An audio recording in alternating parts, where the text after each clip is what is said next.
Okay, it's Gem City back with another video. Let's talk numbers. This is an invoice I received from a mechanic 2 years ago for a $10,000 truck, non-emissions, a Detroit 60 Series 14 liter. So they wanted $3,600 to replace a clutch.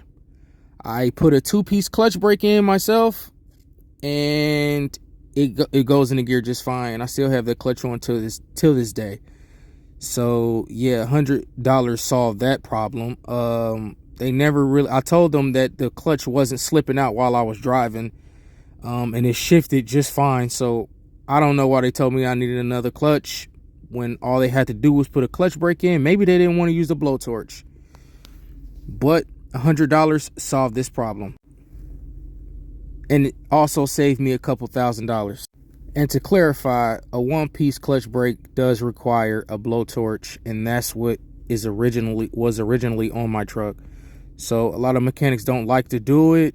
They don't like to get under there and have like that hot grease fall on them and stuff like that, because you got to be directly under it while you're blowtorching the 1-piece out. And I totally understand it, and it's a pain in the ass. So maybe they just will went the easy route and was like, you know what, fuck it, we're just gonna take the clutch out, right?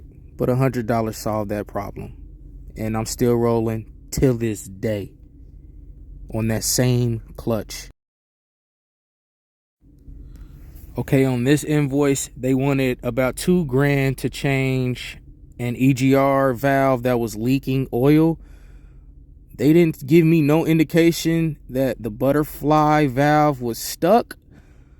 I don't really see a diagnostic to where they determined that the valve was bad.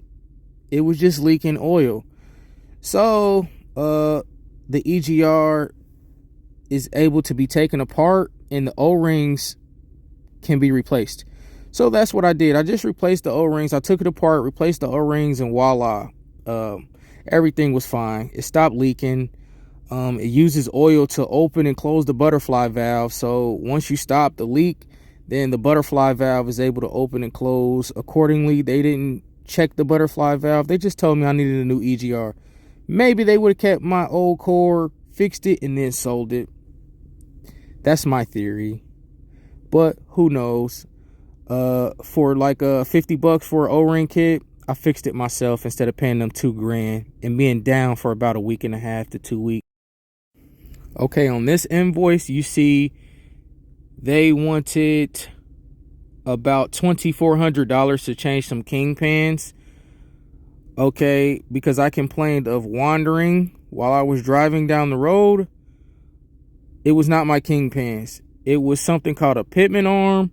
The splines were completely broken off.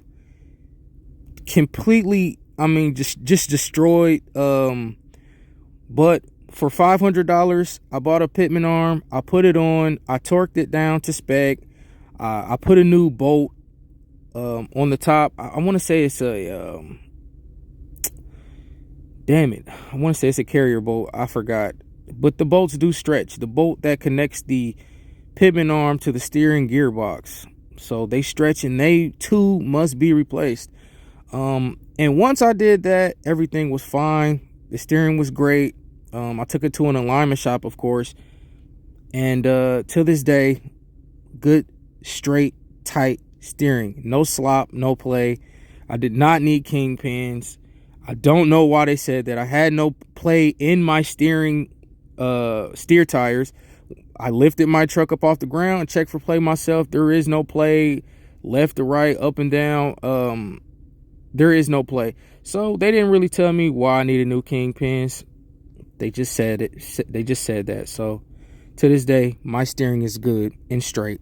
So for $500, I solved that issue and saved almost $2,000 and about 2 weeks of downtime when the rates were high. So I was making about $4,000 profit a week. So I saved myself about $8,000 in profit or whatever. So in addition to the cost of the labor, I also did this work on my own battery cables myself, did my own electrical, saving thousands of dollars. Also changed my own exhaust muffler, which saved at least $1,000. I changed it all the way from the downpipe to the actual muffler itself, so the whole assembly, which saved me about $1,000. Let's talk numbers. Here they said that I needed a new injector. They were going to charge me $500 for one injector and probably keep my core. They probably was going to keep my core, send it in, have somebody repair it, and then sell it again. How do I know this? Because I've sold N2 injectors, 6 of them, to mechanics. That's right. And I bet they just cleaned them out or got them refurbished and charged that guy about $3,000 for a whole set. So yes, they don't talk about any warranty when you buy parts. They don't talk about a core. They just charge you the full price and send you on your merry way. Well, I'd rather have my core, and I'll rather have my warranty myself. So I did not need a fuel injector. They did not run a fuel injector response time code. They did not switch injector from cylinder 1 to cylinder 2. All I needed was a injector wiring harness. All right, let's talk numbers. Add everything up, it's about almost $12,000, and you got to account for your weeks that you're going to be down, and then whatever you make per week. So you multiply whatever you make a week times the week that you're down, then you add it to the total cost of the mechanic. That is your total loss. People only want to account for like parts and labor. No, your profit matters. If you're not running, you're losing money as well. These are the numbers. Stay with me. Pay attention. The total cost for me doing it myself, roughly $1,000. As you can see, I saved myself about $10,000. These are the numbers. That $10,000 is not competitive with buying your own tools. Buy your own tools because they charge too much. Now, as you can see, this is a $10,000 non-emissions truck. $10,000 truck. I have no truck payment. My insurance is $500 a month. So really, all I got to do is pay for my fuel. My fuel is miles per gallon divided into the miles that you're going to run. And that will give you the gallons that you need to run that load. You take the gallons you need, you times it by whatever the fuel cost is in your area, and boom, that's my cost. So whatever the cost is for fuel and insurance, that is my only expense. Literally, in trucking, I've already made my return on investment. Return on investment.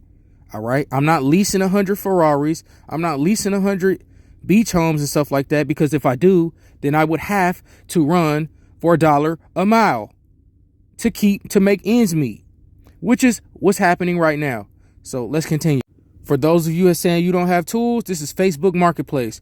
All the power tools you need, $9.50.